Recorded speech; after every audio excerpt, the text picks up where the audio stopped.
Hello, and welcome to another episode of the Chicago State University's video series on highlighting our faculty members who attended the Gardner High Impact Online Teaching Practices training this summer. 12 of our faculty members are being interviewed in this series, and today we are honored to have Dr. Deborah Harper-Brown. Dr. Harper-Brown, thank you so much for being here today. We really appreciate your time and look forward to hearing about your experiences with Gardner. But before we start, Thank can you you. share a little bit with our viewers what you do at Chicago State? Sure. Thank you, Dr. Lynch. My name is again Deborah Harper-Brown, and I'm a clinical associate professor in our Department of Pharmacy Practice. And I do classroom teaching to pharmacy students from the first year to the third year. I also take students on rotation with me when I'm in a clinical setting, and I work in a clinic that sees patients with heart failure. And so the students accompany me, they're part of the team, and they get a chance to get experience in how to care for that specific population of people. Wow. Well, I know we've got a terrific College of Pharmacy program, and they're lucky to have you. And now you have some additional expertise because of this online and high impact online teaching practices, as I love that name for that. But before we even get into that, can you tell us, how did you end up attending this program and why? Well, we received an email from one of our faculty members, and it was funny because they said, you have to decide today.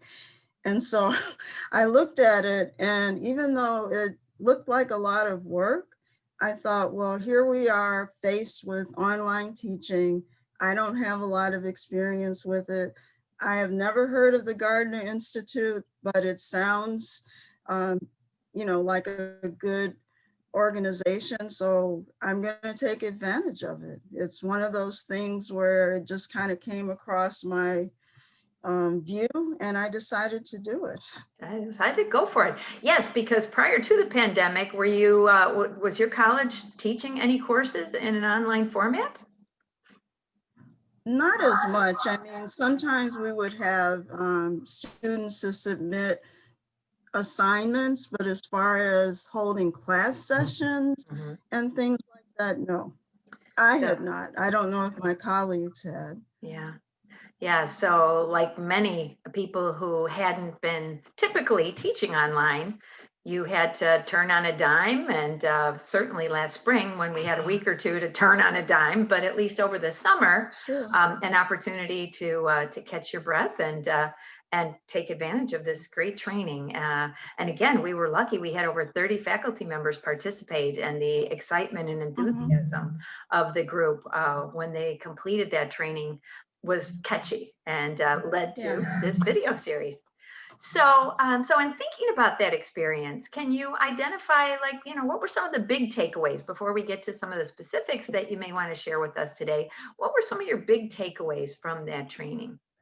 Well, I think one big takeaway is that online teaching is not taking what you do in person and just plopping it into an online format.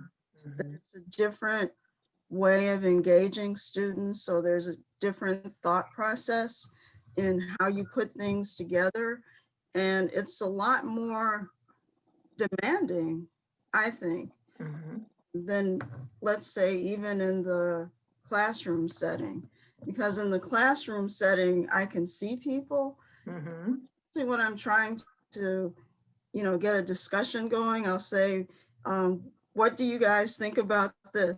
And I'll pause, and I'll have to hold my hands so I don't jump in and a chance to respond. Right. I think the other thing that I really took away from it, one of our early sessions, was that this whole pandemic and pivoting to online teaching was traumatic, and that we had to give students a chance to process that it wasn't like, you just show up, because some people were saying that, some students were hesitant about having their cameras on Mhm. because of um, home conditions, or we had a couple of times where children were running back and forth. And I said, that's fine, doesn't bother me at all. But, they were very concerned about that. Mhm. So I never really thought about trauma-informed instructional design, Mhm. to say. So I've become more sensitive to that. Yeah. Yes, absolutely. So, and I liked your that point especially, but also the idea that it isn't just trying to take what you're doing in a face-to-face environment and just mushing it into a Zoom or a Moodle Right. platform. It's so much more. And the demanding part, both, yeah. So the demanding part from the emotional part, and seeing it from the perspective of the students and what they're going through. And like you say, kids at home, they may be trying to do their own remote teaching of their own kids and things like Mhm. that. So really important, important considerations. So good, good. Well then, why don't we get to some of those specifics? What were some of the Okay. things that, do you have one or two things or even more that you particularly liked and applied to your classes this semester? Well, I did try a couple of things because I wasn't on campus and I couldn't see people face to face. Mhm. One of the things that they recommended was to kind of introduce yourself to your students, Mhm. told them a little bit about me. Going forward, I'll probably be a little bit more organized with that. Um, I also tried to put in some things that would let them see that, I'm aware of what was going on in the background. So Mhm. to Labor Day, I put a picture up of a fire pit saying, are we really going back into academics? And when the election was coming, I just said, if you haven't already, I put up a diagram of please vote. Um, One of the things I hope to do in the future is really take some of the information that's in the news and kind of meld it into the course. So I mentioned that I was teaching an elective on current topics in healthcare. And Mhm. last year, only 2 students signed up. This year, it was 30. And so Woo! I was really kind of taken aback. It's like, oh my God, what am I going to do with 30 students online? Mhm. Uh, and so it was really like week to week, how do I keep them engaged? Sure. Is it that I'm trying to deliver to them, and what would they like to gain from this? So I think it's that planning part Mhm. that really takes a lot more time than I Mhm. would have thought. And because we're in a health professional program, one of the other things that I was faced with was how do I present patient cases in a realistic format? Mm. So it took a lot of, I had information from people that I had seen, but sometimes that doesn't translate directly into online teaching. So Right. sometimes I would have the students interview me, um, and I could see their body language and things like that, and Mhm. we could talk about that. I think one other good thing is the capability of recording, Mhm. because I could go back and say, well, okay, now I see why they might have struggled with this point. Maybe I see why I might have struggled with a point. And so I can use that going forward. Mhm. So Cool. So you did some groundwork about introducing yourself at the beginning of class, which you didn't really need to do in a face-to-face, I suppose, because you're there the first day and you're, able to, do the introductions. So that sounds good. And the recording on Zoom and some of the other mhm. platforms can be extremely useful, as you said. Cool. So what else? Anything else that you tried? Yes. One of the things that they did at the Gardner Institute was that they put in daily surveys, or, we met, I believe, on Thursdays. And so there would be little surveys, and I did try that. It was the first time I've tried it on Moodle. And I think the students actually liked it because I wanted to let them know that I needed their input in order to make sure that this was a good educational experience for them. Mm-hmm. And some of the things that they were interested in, I had not thought of. Mm-hmm. Ah. So some of the topics that they came up with that they wanted to explore were things that I would not have ordinarily thought of. Huh. Can you give us an example? Something that they came up with, a topic that you hadn't initially thought of? Give me a minute. I can. We talked a lot, of course, about COVID. There were a lot of students that came up with what can you do with systems in terms of pharmacies or pharmacists, using their skills in order to address certain problems. So whether it's learning about new medications, directly helping patients understand this pandemic, working with health professionals in terms of explaining new medications, like that. And do you think it was the pandemic that led to the big explosion in numbers in your class this semester? Do you think it was related to the pandemic? I wish I knew. I don't know. I really don't. Or your popularity spread since last fall? Yeah. But I was really worried about that, I will admit, because I really wanted to make it a worthwhile experience. So yes. I think the night before the first meeting, I could not sleep because it's like, I have no idea what I'm doing. I don't want them to be disappointed, but they have been very gracious because there were a couple of times where I said, well, we're going to meet on a Wednesday at 3:00. And there was a case in which I couldn't do that. And I had to contact them, and they were fine. As long as we kept communication, I think they were good with it. And I tried to be flexible in terms of, I'm not going to just have us meeting for the sake of meeting. Right. I want specific things that we will accomplish. And then I really let them do a lot of the research and discussion with each other. And what a way to own that knowledge then, both having input with you and some of the topics that would be covered. And then how did you have them do the research? Okay, so the assignments were, the first things were 4 short written summaries, and I called them executive summaries because the previous instructor called them that.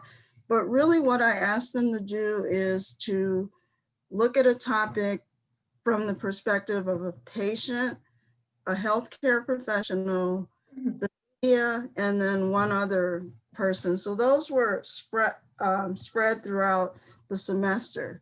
And then their final assignment was to work with a group and do a presentation. And so what they did is they made slides and had references and things like that. And there were cute things, like one gentleman said, broadcasting live from South Africa. And so the students were kind of chuckling.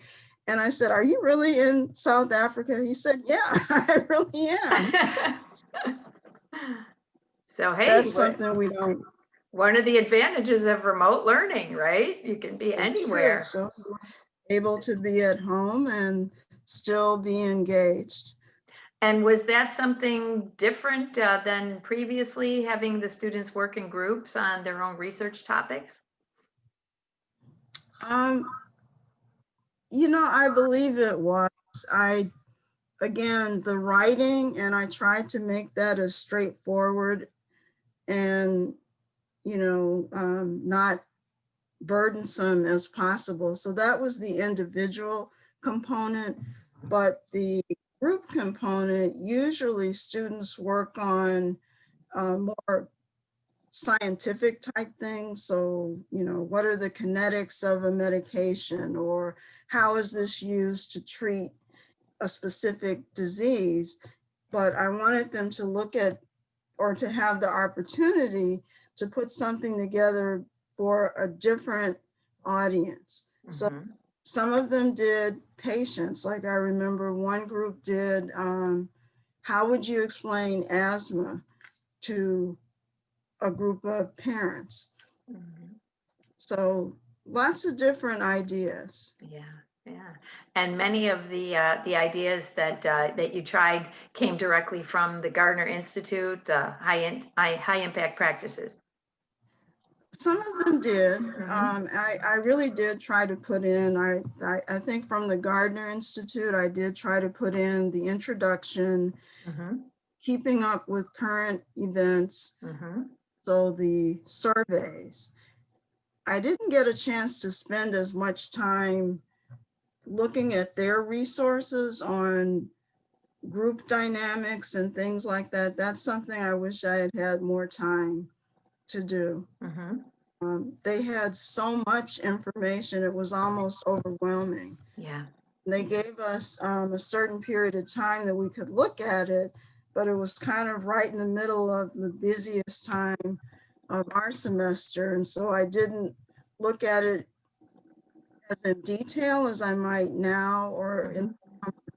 So if I had to do that all over again, I'd like to have those resources in May so that I could really look at them throughout the summer in preparation for the fall. And you mentioned really liking the exit surveys. Can you give us an example of what were some of the kinds of things that you put on those exit surveys? For the students. Yes. Oh, okay. Actually, I haven't finished that. Our finals are this week and our grades are not due until next week. And so I haven't put together what I would like, but I think some of the things that I always ask is, tell me how this fitted you, tell me what you would do differently if you were going forward. The other thing I just thought of is that I had them do for the presentations peer reviews. And I said, Ah. what I'm going to do is I'm going to take the comments and kind of combine them so that, you won't have to worry about, I said, my best friend did a horrible job, but just to give people feedback and to give them a chance to really think about, well, what would help my colleague? Because going forward, they're going to work in teams. Mhm. I wanted them to think about, how do you give feedback, especially in this remote kind of environment? And that is something that was mentioned in the Gardner Institute. Mhm.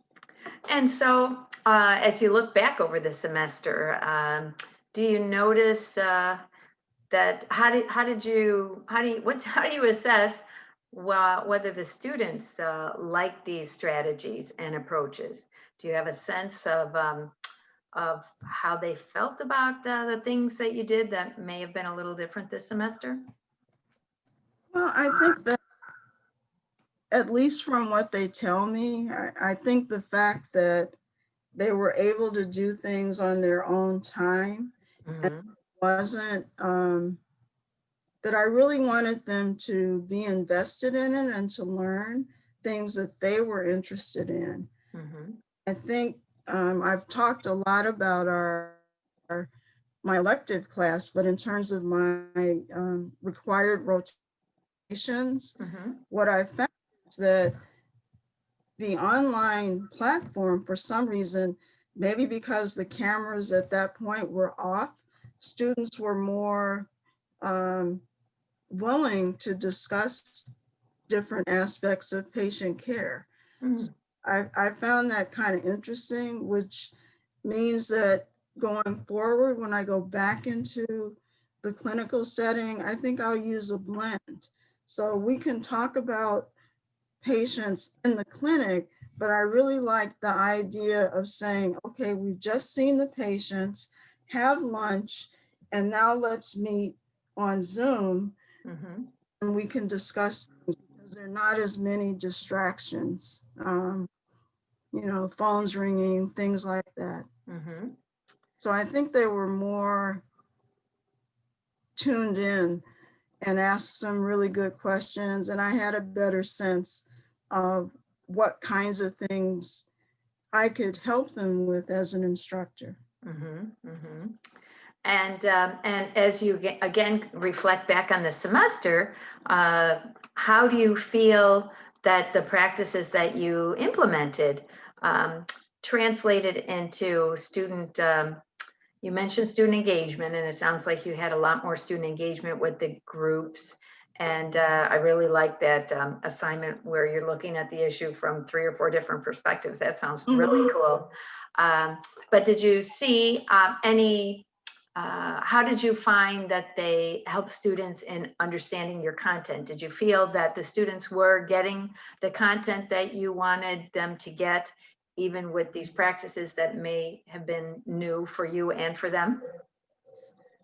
Well, I think where I saw a lot of that was with the required rotation. Mm, So we were able to have, I thought, more in-depth conversations okay. about why did you choose certain therapies for this particular patient?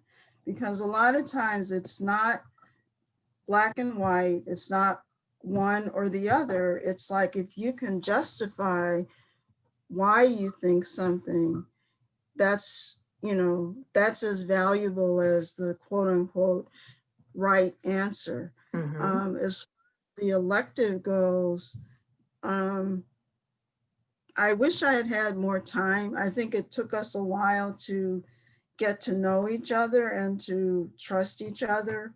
Mm-hmm.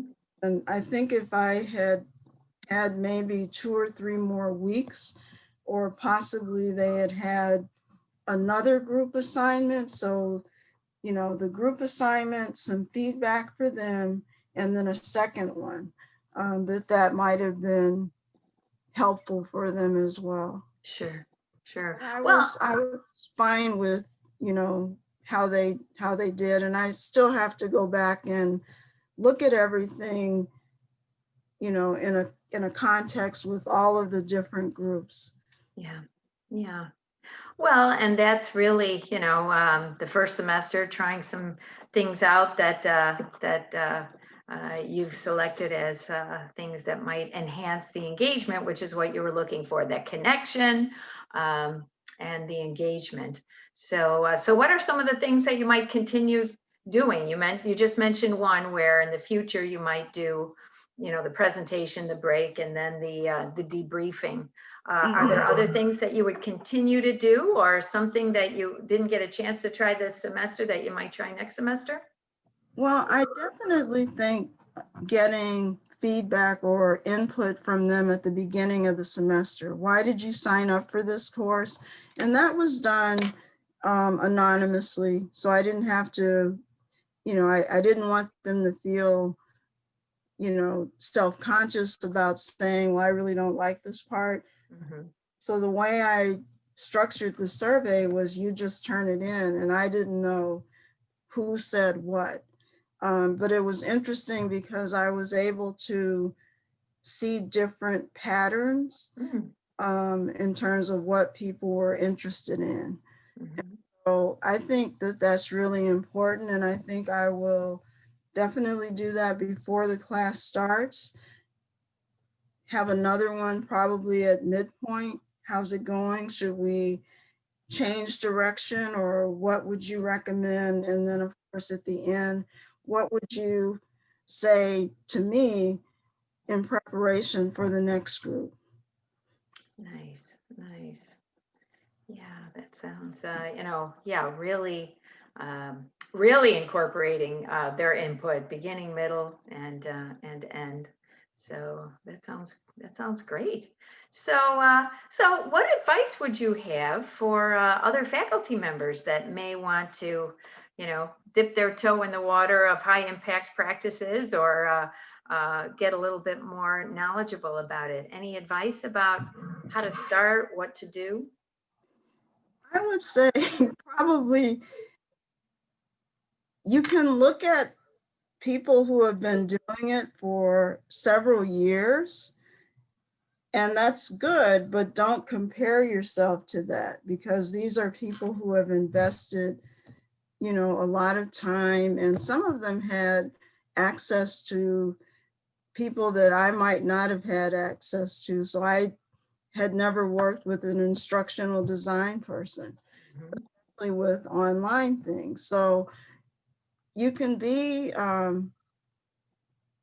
optimistic, or, you can shoot for the stars, but really just pick one aspect and focus on that. So I think if you look at all the scattered things that I did, I think what I tried to focus on was the student engagement part. Mhm. Pretty much everything that I did had to do with that. I started out with, trying to put videos and things like that and pictures, and then I said that's really too much. So actually I'll pull up, let me just see if I can pull up the Moodle site so you can Okay. see it. Um,